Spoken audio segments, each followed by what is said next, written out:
Hey everybody, Roger Levin here with your specialty practice production pearl of the week. I'm a little bit concerned, so I thought I would share it with you. We have a staffing challenge, or what I call a staffing crisis.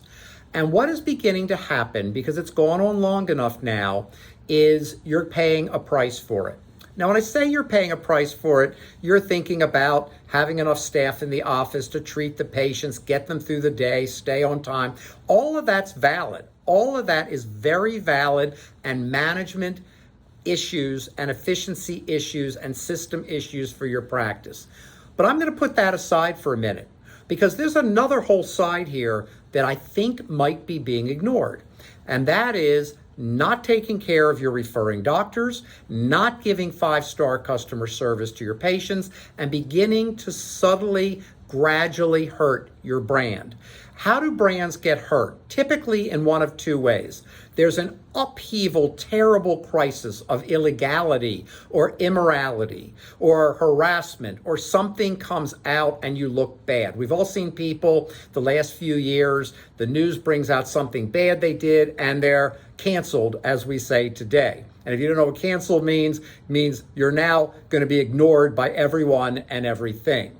Well, that's one thing that could happen, and that's the minority. Very rarely does that happen to specialists. But gradual brand dilution is very common. Incident by incident by incident, thing by thing by thing. Because just because you are not doing bad things or something bad happened, it doesn't mean you're doing good and great things. Are you properly supporting your referring doctors? So I got a call this week from a specialist who said, help, I need referral marketing consulting because one of my A doctors just told me he's no longer going to refer to me.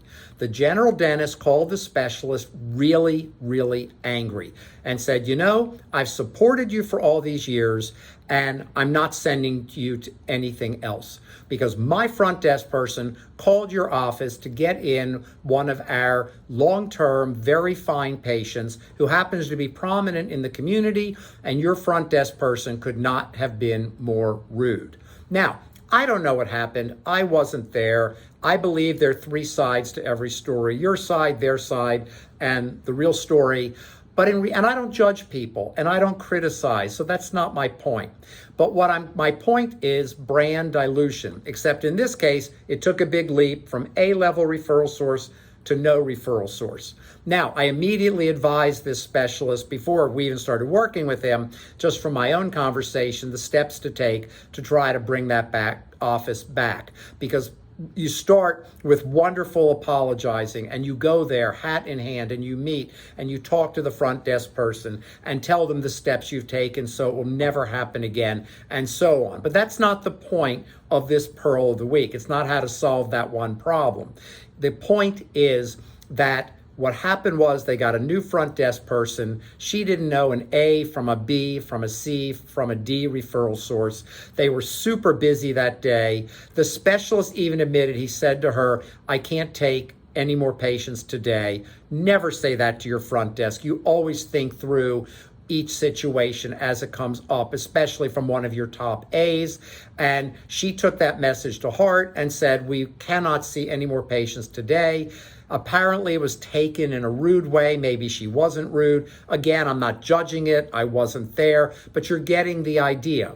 So when you get new staff, when you don't have enough staff, you still need to hold yourself to the brand of taking care of your referring doctors, and your patients. Because if they feel it, they go back to the referring doctor and talk about the bad experience.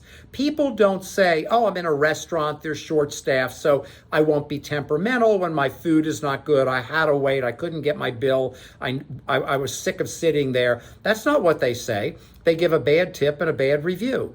Well, you may not get a bad tip. Of course not. And you may not get a bad review if you're lucky, but what you might get is a referring office that says, enough. It could be one thing, it could be 20 things. But the 20 things eventually add up to one big bad thing. So listen carefully. I'm not trying to scare you. I'm trying to be proactive with you and for you, and make sure that you don't have brand dilution. As always, I wish you increased practice production and referrals every year, and I'll see you next week.